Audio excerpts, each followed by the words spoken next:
Thanks so much, Ramya. I am honored to be here with all of you and to moderate this panel. I have two jobs this afternoon. One, to keep the great energy going as we get to the home stretch. And I'd like to find out what Sam Weinberg has for breakfast, because I need to get on his program. And two, to bring the best out in our panel this afternoon, and it won't be hard, to get them talking about how they successfully scaled their programs and initiatives. It's critical that we all think bigger about media literacy, and we've heard it over and over and over again, the vital importance of collaborating with partners and stakeholders to reach the widest audience possible, and as Ramya said, scale for impact. So I'm joined by four truly international panelists. We might win the box of chocolates for most miles between us. I'd like to invite them all up to the stage now. They have some experience growing successful media literacy initiatives across geographies and audiences, and they have some important learnings and lessons to share with us this afternoon. I'm going to start with a lightning round of introductions to set the stage so that our panel can give you a brief introduction of their programs. We're going to try to keep it to 2 minutes, and I'll put everyone on the clock so we can get to the heart of the discussion. I am going to start with Aaron Sharockman from Mediawise. Hi, everybody. So you heard from me for 7 minutes, but now I get 2 more minutes. It's great. So I will just use the time real quickly to talk about another project we're working on that really spun off from Mediawise, and part of the reason why I'm here in London. So on Monday, we piloted a new project where we're actually teaching many of these media and news literacy lessons to YouTube creators. And so I sat at the other end of this building with a group of a dozen YouTube creators and kind of went and took them through fact-checking exercises. I know some of you mentioned this, that one of the problems of misinformation is this YouTube space where a lot of people are trying to make a lot of videos to make a lot of money. And we've piloted this project now here in London. We did it in LA, we'll do it in New York. And I think it's really actually an interesting way to kind of take these lessons and put them into the wild, into some people who hopefully will get some good tips out of it. So thank you. Looking forward to talking more.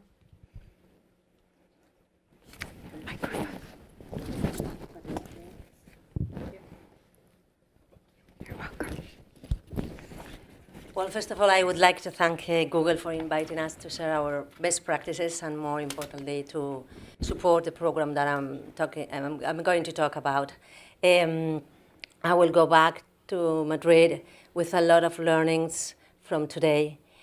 I will take just 1 minute to talk about FAD, FID.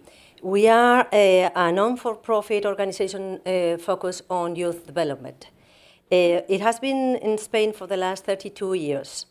And we are reducing risk behaviors in young people and promoting positive attitudes. We have launched more than 60 awareness campaigns nationwide, thanks to the generous support of most of media companies in Spain. We have a nation-renowned research center, Centro Reina Sofía, and also we have an international scope, working in 4 countries in Latin America. With Google's support, we have developed a school program named Informate.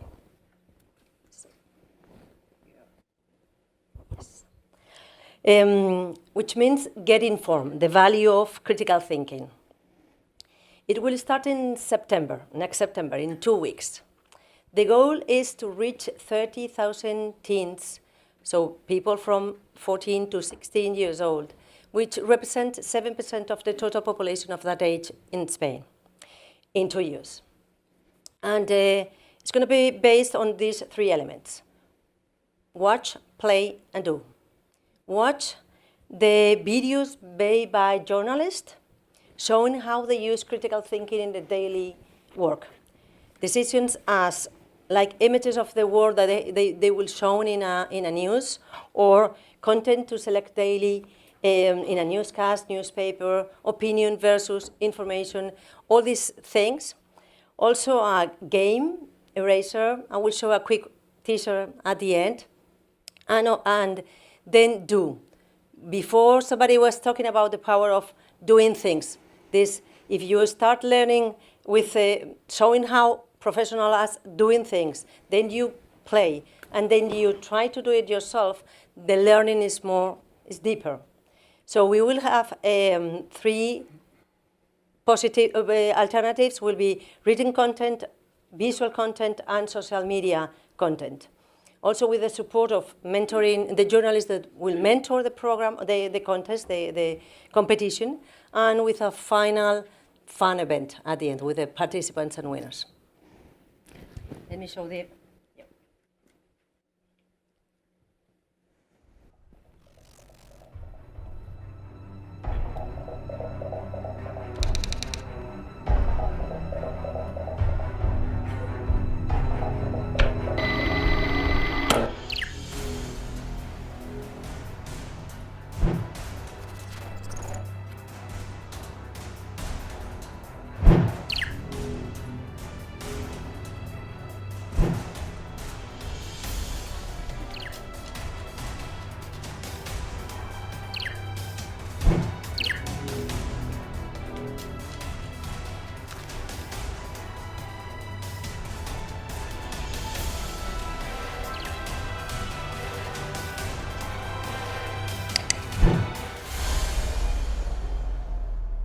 Thank you, Beatriz. I'll turn it over to Matt Love from Love Frankie. All right. Yes.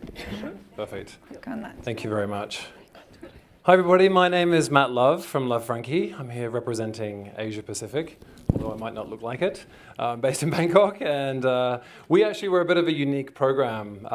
We're partnered with Google News Initiative and also Hong Kong University. If you haven't met Masato yet, you should meet him. He's an absolute rock star in this space and a huge news literacy expert. And we have kind of the joy of working with him in collaboration, of supporting a number of different NGOs across Asia Pacific on designing really targeted news and media literacy initiatives. Just a quick background on Love Frankie. We're a social change creative agency.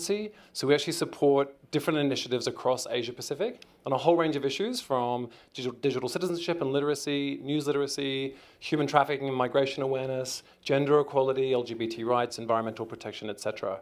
So what our approach is really about evidence-based approaches to engaging communications and media initiatives. So we are really excited to be partnering with 3 organizations. One is in Thailand, one is in Indonesia, and one of them is in the Philippines. So these are the 3 here. Mafindo, you heard from Santi this morning. She told you a little bit about the Stop Hoax campaign, particularly targeted at housewives and mothers. We're working with the Asian Institute of Journalism and Communication.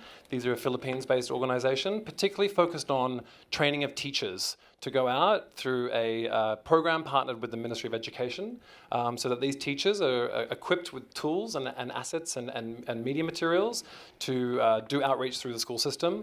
And thirdly, CYMF in Thailand, who are also here this afternoon. It's the Child Youth Media Foundation, and we're working with them on designing a really youth-focused program for Thailand that is going to be very, very highly relevant to audiences. So just a few pictures here. Our approach is very collaborative. It's very participatory. We come in as kind of mentors to really work with these NGOs on developing strong key messages that are based on evidence, making sure that everything is highly locally nuanced in terms of messages and samples that are used with the outreach programs and materials that are created. And it's with a focus on content.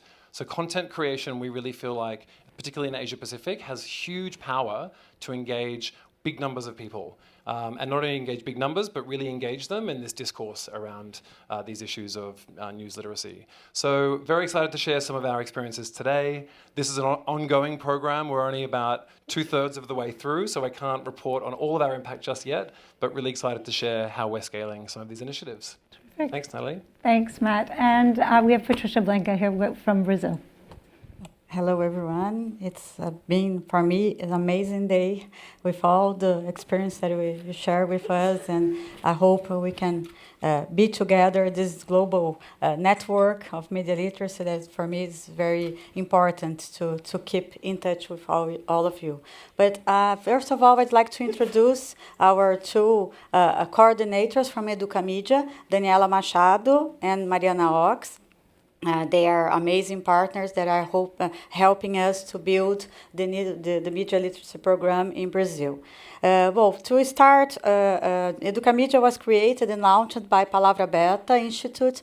Palavra Aberta is an NGO that promotes and defends freedom of expression, freedom of press, and in last June, and then was designed to train and engage Brazilian teachers and education organizations in media literacy.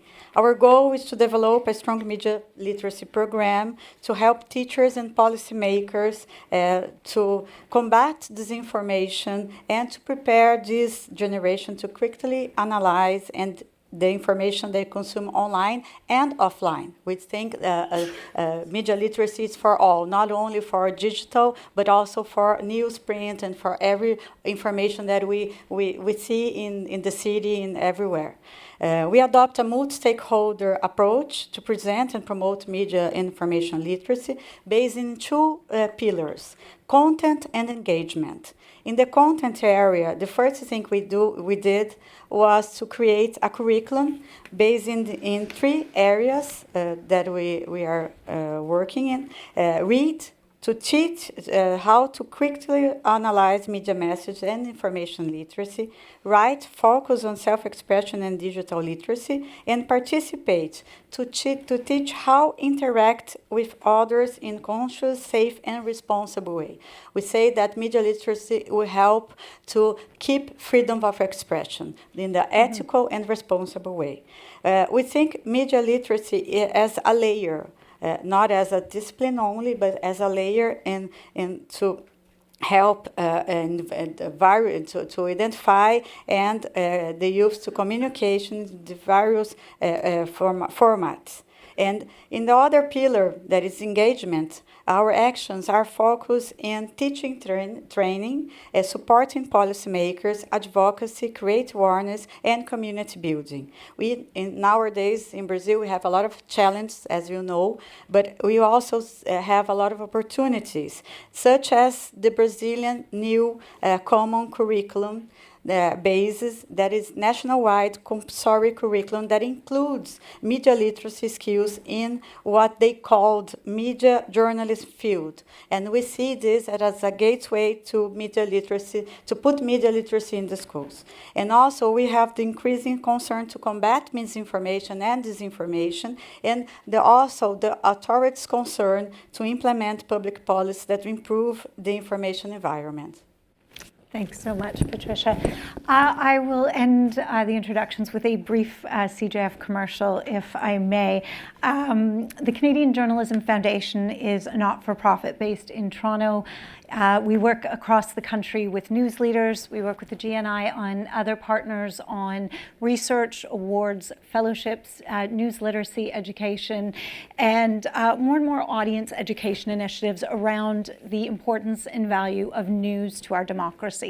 The CJF is almost in its 30th year, and our founding motto is, as journalism goes, so goes democracy. And today it feels more like a rallying cry in these challenging and unpredictable times. And as we all know in this room, there's a lot at stake if we don't have access to quality information. I was thrilled to see Lacey Crothers here today. 2 years ago, the CJF embarked on a news literacy program also called Newswise. This is Newswise across the pond. In 2017, aimed at school-age Canadians in ages 9 to 19 with the support of Google. And when I met with Lacey in the Bay Area those 2 years ago, I had a diagram that looked something like what Jeanette had this morning, and some bullet points and a lot of enthusiastic hand gesturing from me. But Newswise today is in 98% of school boards across Canada in French and in English, and in some of our underserved areas as well, with the aim of reaching 1 million students this year through a partnership with Civics, a civic engagement organization with a foothold in the teaching community. That partnership, along with other strategies, has helped us scale our program across the country, and we're now thinking big again, taking the lessons and learnings from Newswise to our Newswise 2.0, taking them to voting age Canadians. And our research has shown, along with other findings, that adults can be a particularly vulnerable segment to misinformation. So we're launching the next phase in the lead up to our Canadian federal election this fall. We're already seeing a proliferation of misinformation in Canada, and the campaign is aimed at encouraging our audience to become their own editors. If you doubt it, check it and challenge it. So I'm here to facilitate this panel, but I'm also here to learn from all of you and from everyone in the room as we continue to go further with our program, taking some of the best practices from today and across the globe. So on to the panel. Go big or go home. Let's open with a general question for the whole panel about how you were able to grow your programs and initiatives, and if you can share with us some of the top line strategies that you were able to use successfully to reach greater audience. And I'm going to start at this end with Patricia and work our way. Okay, thank you, Natalie. Well, as I said before, Brazil just approved a national-wide curriculum basis that will turn compulsory from February of 2020. So for us, it's a unique opportunity to grow bigger our program. So we choose 3 actions to get this our program to reach the teachers and also the society. The first one was get different formats to engage stakeholders. So we have 3 kind of workshops: 1 hour workshop for awareness and conferences, 3 hours workshop, 8 hours workshop, and also an online course with 30 hours focus on teachers. And now we just finished the first class with 4,000 teachers reached, and now we're starting the next class with more 4,000 vacancies. So we are trying to reach as much as teacher as we can with these online courses. We also have media partners that will help us to disseminate the content and also the awareness, create awareness in the society about media literacy, and partnership with extensive experience education entities. We have in Brazil a lot of entities that are focused in education, so we are doing partnership with them to put media literacy as important for them to take effort to help education citizens. And the second point that we are working in is partnership and cooperative agreements with policymakers. The new curriculum is from federal to state level, and now we are working with states, 27 states all over Brazil, beginning in São Paulo. It's the biggest state in Brazil, that will start a new curriculum in February also, as well as the national one, that involves the creation and implementation of a media education literacy elective. We participate in the writing of the technology discipline with digital culture. Those classes will be offered for 5,400 public schools in the States, and we have the possibility to reach 2 million students in 1 year. So it's something that we are putting a lot of effort to get it through. After São Paulo, we're gonna go all over Brazil, showing our what we learn and what we can help other states to engage. The third point here is training trainers nationwide. We are going to put 5 big regional workshops starting on 21st of September, and where we were going to train trainers to form other teachers. And we believe in the end of the 2 years, we will reach 225,000 students face-to-face. So it's something that we are doing. Thank you, Patricia. Matt. Great, thank you. So, I mean, my first point on this question would be back to this theme of partnership, which keeps coming up again and again today. We were fortunate enough, as I said, for our program to partner with Masato and Hong Kong University, and it was a case of not reinventing the wheel. I feel like as we've learned more about this space, there's so many existing amazing materials out there, and Masato, with his department at HKU, had built this incredible program called Strapline. Masato's going to talk about it next, I think, so I won't give away too much about it. But it's got a great kind of pairing of content together with additional kind of discussion guides for teachers or community groups that want to create dialogue around these issues, but paired with really, really strong kind of learning outcomes and content. So basically, with the work we're doing in Thailand and the Philippines and Indonesia with our NGO partners, it was about taking these well-researched, really well-thought-through tools and resources and figuring out how can we adapt them to the local context to make sure that they were highly nuanced and were going to be extremely relevant to those local audiences. So rather than starting from scratch, we started from an incredibly strong starting point and then did research through our local partners to find those creative entry points to see what was going to resonate with audiences locally. We found that in some countries, issues around environmental hoaxes were going to be more impactful. In some other contexts, it was around health hoaxes, misinformation about health issues. Because our feeling is that, particularly with young people, they might not want to come to some kind of training or event if it's billed as news literacy, but if it's billed as something that they can emotionally connect with, that's maybe around health and the environment, then it's going to make it much more interesting for them. So that's my first point. Partner with someone like Masato. It's very tackle him. It's really, don't reinvent the wheel. That's my first point. I think engaging influencers and ambassadors and allies is a hugely valuable way to scale. But I think a caveat here is to say it's important to kind of partner with the right influencers. We're big believers that any kind of celebrity or influencer endorsement isn't going to fly. These days, audiences are so discerning. You really have to do your research to find credible voices that can speak authentically to the issue. We need to find influencers these days who can, whether they're hosting the content or sharing it through their networks, do so that it feels incredibly organic and authentic. Just tacking a famous face on it doesn't cut it anymore. So that's really kind of my second point. And my third point, I think, is really about a mixed methodology of online and offline efforts. We've found so far with the programs we're rolling out in the 3 countries in Southeast Asia that pairing really, really strong video content together with an incredible network of offline, on-the-ground dissemination partners, that's where scale and impact can really start to come to life.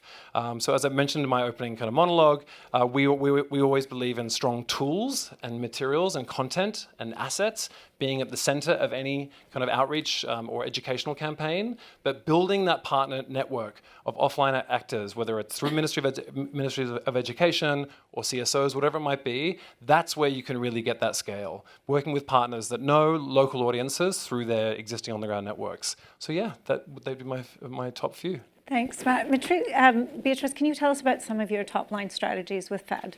Yeah, I'm afraid I'm not going to be original.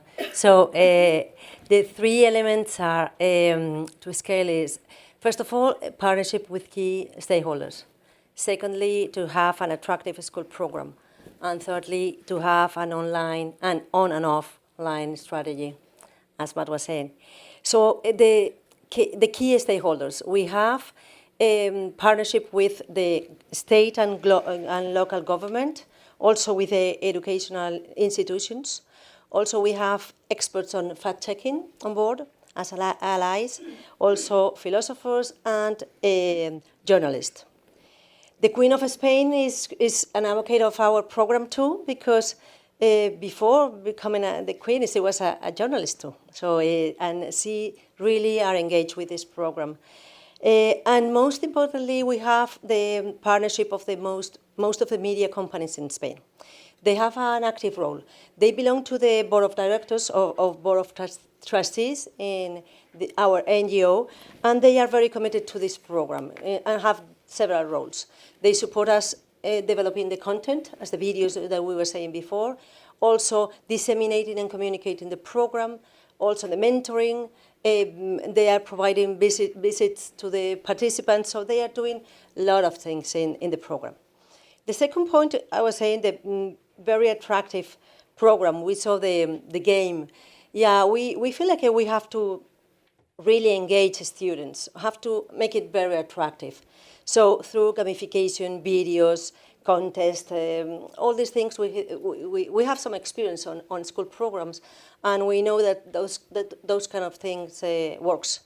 And as I said before, the power of watch, play, and do will help the learning. And Finally, we have this online and offline strategy. We provide teacher training, so the implementation is going to be through the schools, in the school hours, okay? But we ensure that we provide all the content digital, to easily share, to very cost effective. And also we have an evaluation thing in the program. We evaluate before and after, prior and after, to measure real impact. So through all the participants will go through this evaluation, and then we will see how they learn somehow, what they learn. Thank you, Beatriz and Aaron. Yeah, I think for us, one of the lessons that we learned really quickly was the cost to acquire customers, in this case readers or students, is really high.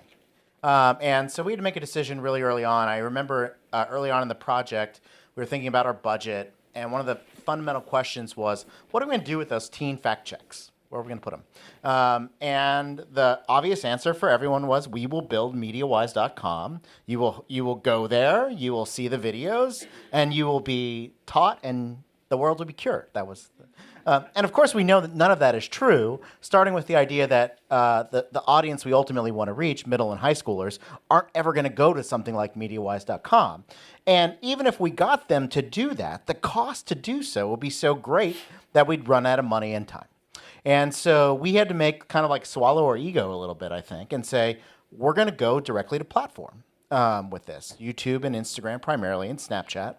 And we're going to reach as many people and teenagers as possible with the content at the expense of, you're like, oh, we have this shiny, beautiful, expensive website.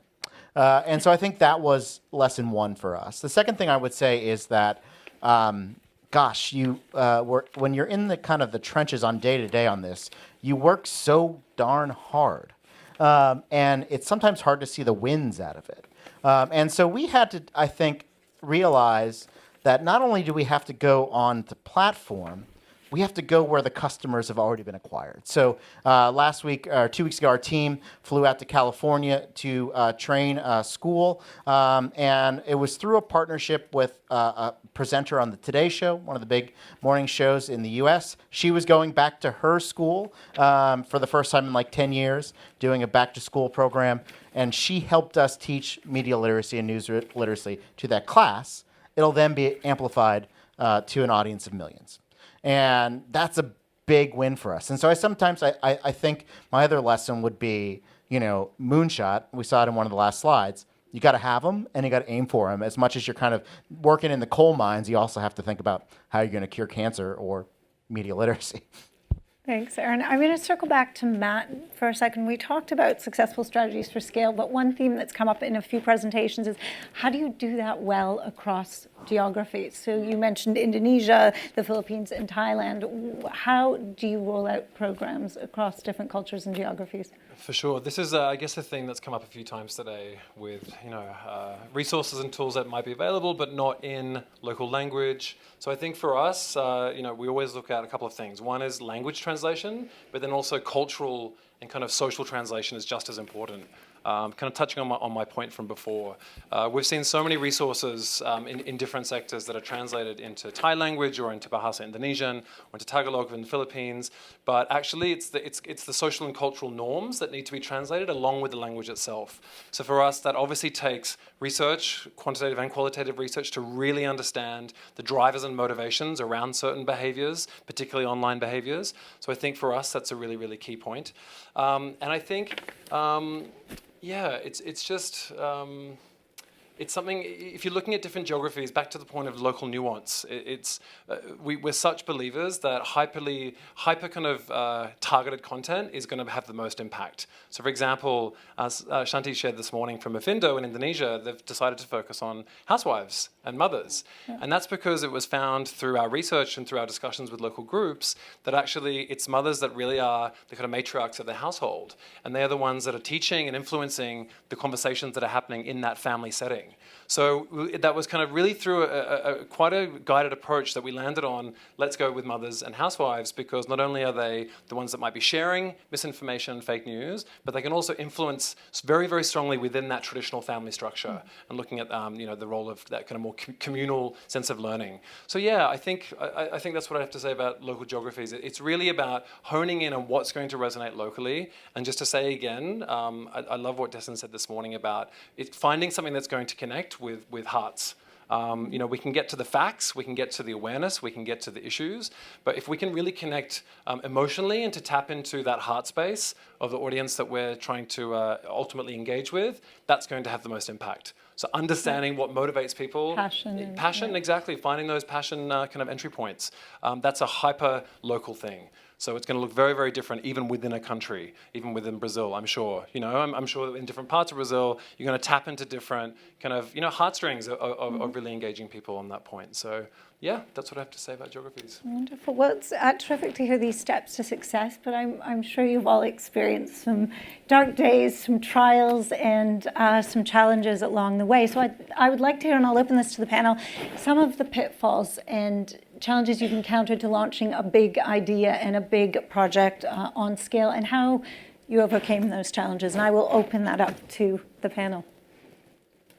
I'll go first real quick. And I'll say, I think at some level, we have to just note the contradiction, right? You're trying to develop a program at scale that you know will work best if it's me talking to you, right? If we're having an individual conversation, and if you know me, right? So basically all the research shows that the messages we're trying to impart work best when someone is speaking to someone they know, right? You're more likely to trust your mom than a random stranger on the street. And so I think, to me, that's a big kind of clash point. For us at Mediawise, when we go into schools, what we know is we see when we have when we have the auditorium of 500 students, it's difficult to connect. When we're in a group of 25, it's much easier. Mm-hmm. We have a discussion.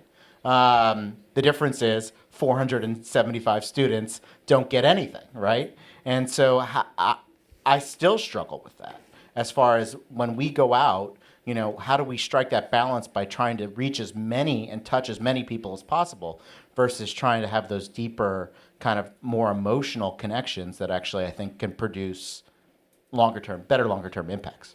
I'm sorry, that's also kind of a question, not an answer. Okay. Yeah, I think in our case is they will like it, they will be useful, and will stay long term. So like it in terms of not only students but teachers, schools, because we need to buy it somehow. So we have right now around 800 schools or teachers just saying, yeah, maybe we'll try. Then we have to start the launching and see if the students, especially the game, but also the videos and everything and the contest, they really engage, they really learn something. And I hope with the evaluation tool, that it has been designed from the beginning, we will see if that is going to stay for long term somehow. Because we don't, this training is kind of not too long. It's like 10 to 12 hours. What do we expect to change? Will it be possible to change behaviors with only 10 to 12 hours of training? That's the question. So, but I think it's always a seed, and then you have just to continue doing things, different things. So I guess that the program is not ending here. Mm-hmm. It's just the beginning, and probably we are going to define different steps, different materials, and we will always pilot, review, and redefine new elements. Thank you. And any unique challenges on this side? For us, we have the dimension of Brazil that is a very great challenge now, because all the space that we have, and also the diversity of voice. And also we have the other challenge that media literacy is still unknown. It's something that we have to create awareness, to disseminate the concept before talking. So what the approach we choose to have is it's like a B2B action, like Educamedia and teachers, to get more teachers to take the students in the end, but also to give them the basis of media literacy, and then make them to recognize themselves as media literacy practitioners. So we are starting this training, asking them, what do you do already in your practice that can be said as media literacy practitioners? So we're saying that this is media literacy. So I teach my kids how to read data. This is media literacy. So we are trying to make that they recognize themselves as media literacy educators. And also something that for us is very challenging, that Professor Masato, he didn't pay me, but that's his lab before, is how can we put this in the long term? Because for us, we had the grant from Google.org that was amazing, that could, for us, was the way to launch our platform. But also, how can we live without that before the 2 years? So how can we extend this nationwide, getting more resources, and to make media literacy as a practice for the future? This is something that it's a challenge for us. Two very, very quick points from me. Hello, hello, hello. 1, 2, 3. Everyone's like, Matt said enough. Just 2 quick final points. I echo what you're all sharing about sustainability. We're behavior change experts, and no one is ever going to change their entire behavior, particularly around online use, through 1 or 2 trainings. So I think backing that up with regular different types of interventions, whether it's through gaming or apps or different types of content or different face-to-face interactions, absolutely agree with that.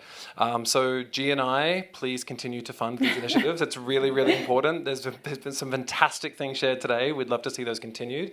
And my second point is, I think, to be brutally honest about capacity gaps. When we started to work with the 3 nonprofits in Southeast Asia, we did a bit of a kind of a needs assessment as a first step. And these groups are doing incredible work to engage with youth, to engage with mothers, to engage with at-risk groups on a whole range of issues. And just to pick out Mafindo as an example in Indonesia, they do some incredible anti-hoax campaigns. But when we went in to meet with their team, we realized that one of their capacity gaps was around really high-quality kind of content production, like high-quality media assets that could be distributed at a mass scale. And so we decided as kind of social change communication experts to embed one of our team members, one of our Indonesian team members, with the team to really work alongside them to really bring up the capacity and the skills in that area. So I think it's just one example, but being very, very honest about any capacity gaps and just bringing in that support and that assistance to really up the quality, because we really believe in powerful tools being at the center of any successful initiative. Thank you. I love what Beatriz said about this is just the beginning. And we hope to chat more about how you're going to grow your programs to the next level. We have a handful of minutes, so I want to do the quickest recap of a roundup of some of the best practices we talked about. Partnerships, again, are vital. We should have a T-shirt made working with policymakers, educators, the training and ambassadorship with those teachers, corporations, media organizations, video influencers, and creators that have, as Erin said, that built-in audience, but being selective about who you're working with, cultivating allies and champions, critical that you go where audiences are consuming information. Mixed methods from everyone seem to yield the most success: online, offline, contests and other engagement tools, and a layered approach to scale. Putting video content in the ecosystem because it is easily shareable, but making those assets attractive is critically important. So I just want to thank our stellar panel for sharing their expertise and their insights. You'll have more time in the last session to mod them and pick their brains with questions, and we all hope to continue this conversation at the cocktail reception tonight. Thanks to all of you.